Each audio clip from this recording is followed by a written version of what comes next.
গাজায় ভয়াবহ মানবিক সংকট। আল শিফা হাসপাতালে আহতদের উপচে পড়া ভিড়। পর্যাপ্ত শয্যা, ঔষধ ও অক্সিজেন না থাকায় মেঝেতেই চিকিৎসা নিতে হচ্ছে ফিলিস্তিনিদের। ঔষধ ও সরঞ্জাম সংকটের কারণে কাকে রেখে কাকে বাঁচাবে সে সিদ্ধান্ত নিতেও বাধ্য হচ্ছেন চিকিৎসকরা। এমন অবস্থায়ও গাজা সিটিতে অভিযান জোরদার করেছে ইসরায়েল।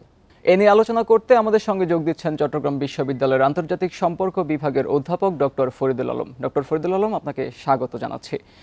গাজায় গণহত্যার অভিযোগ, জাতিসংঘে আসলে গাজায় ইসরায়েলের বিরুদ্ধে গণহত্যার অভিযোগ তুলে ধরার পরেও আসলে ইসরায়েল হামলার তীব্রতা বাড়িয়েছে, হাসপাতালগুলোতেও হামলা জোরদার করেছে। এমন পরিস্থিতিতে গাজায় যুদ্ধবিরতি কতটা সম্ভব বলে মনে করছেন আপনি?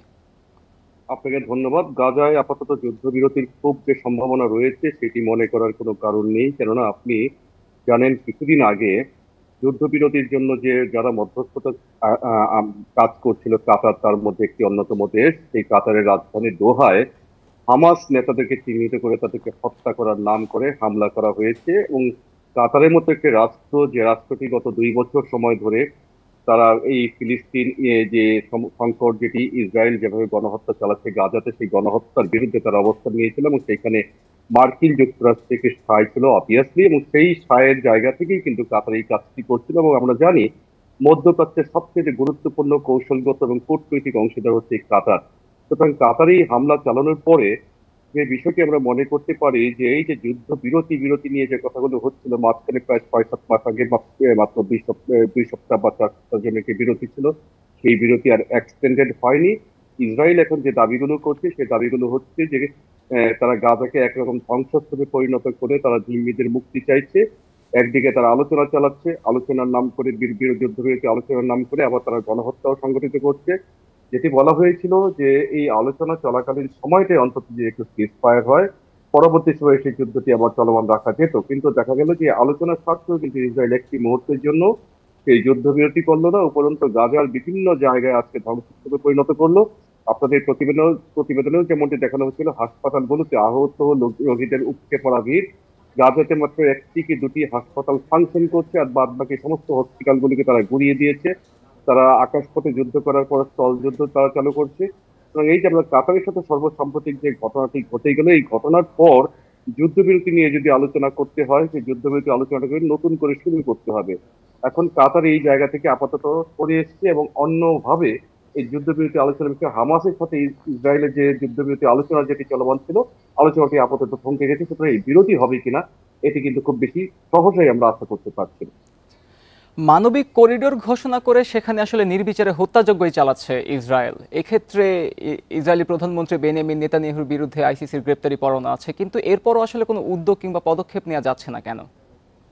উদ্যোগ এবং পদক্ষেপ নেওয়া যাচ্ছে না মার্কিন যুক্তরাষ্ট্রের কারণে একমাত্র আমরা বলতে পারি। আপনি দেখেন, গত কিছুদিন আগেও কিন্তু ফ্রান্স এবং যুক্তরাজ্যের মতো দুটো দেশ, গুরুত্বপূর্ণ দেশ যারা সিকিউরিটি কাউন্সিলের পার্মানেন্ট মেম্বার, তারাও বলেছিল যে এই বছরের যে যে জাতিসংঘ সাধারণ পরিষদের অধিবেশন যেটি চলমান রয়েছে, সেই অধিবেশনে তারা ফিলিস্তিনকে তারা স্বাধীন রাষ্ট্র হিসেবে স্বীকৃতি দিবে। কিন্তু আমরা সাম্প্রতিক সময়ে যেটি বুঝতে পারছি, তারা এই সিদ্ধান্ত থেকে আপাতত সরে আসছে। অর্থাৎ পশ্চিমা এই দেশগুলো দিন শেষে কিন্তু একই রকম একটি জায়গায় দাঁড়িয়ে থেকে। সুতরাং এই জায়গা থেকে আমরা যেটা দেখি যে ইসরায়েলের সাথে মোটামুটি পশ্চিমা প্রত্যেকটি দেশের একটি স্বার্থের সম্পর্ক রয়েছে। এই স্বার্থের সম্পর্কের জায়গা থেকেই আমরা যেটাকে দেখি, বেঞ্জামিন নেতানিয়াহু যে কাজটি করছেন, এই কাজটি তিনি ভালো করছেন না।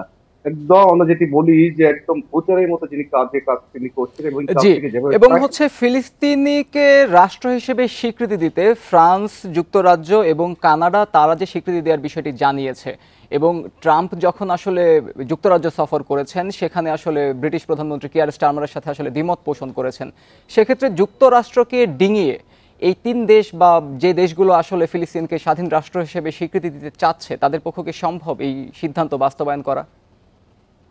তাদের পক্ষে সম্ভব কিনা এখন দিন যতই ঘনিয়ে আসছে ততই মনে হচ্ছে বিষয়টি খুব সহজ বিষয় নয়। কারণ আমরা জানি যে এই যে যুক্তরাজ্য, কানাডা এবং ফ্রান্সের মতো দেশ কোন প্রেক্ষাপটে এই প্রতি তারা সিদ্ধান্তটির কথা জানিয়েছিল। এই সিদ্ধান্তটি জানানোর পেছনে সবচেয়ে বড় কারণটা ছিল যে ডোনাল্ড ট্রাম্পের শুল্ক নীতি, যেটি সেই শুল্ক নীতির পরিপ্রেক্ষিতেই কিন্তু এই ধরনের একটি কথা বলা হয়েছিল। সুতরাং আমরা দেখি যে এই দুটি রাষ্ট্র যদি তাদেরকে স্বীকৃতি দেয়, কানাডা সহ, তাহলে জাতিসংঘ নিরাপত্তা পরিষদের কিন্তু মার্কিন যুক্তরাষ্ট্র ছাড়া বাদ বাকি সকল রাষ্ট্রের স্বীকৃতি দিয়েছে। সুতরাং যুক্তরাষ্ট্র চাইবে না এই জায়গাটা যুক্তরাজ্য এবং ফ্রান্স স্বীকৃতি দেয় এবং একটি কূটনৈতিক প্রচেষ্টার মধ্য দিয়ে যেভাবেই হোক তারা এটিকে বাধা দেওয়ার চেষ্টা করবে এবং সেই জায়গা থেকে দিন শেষে যুক্তরাজ্য এবং ফ্রান্সের পক্ষে সিদ্ধান্ত কতটুকু বাস্তবায়ন করা সম্ভব হবে এটি কিন্তু আসলে খুব একটু ভাবনার বিষয়।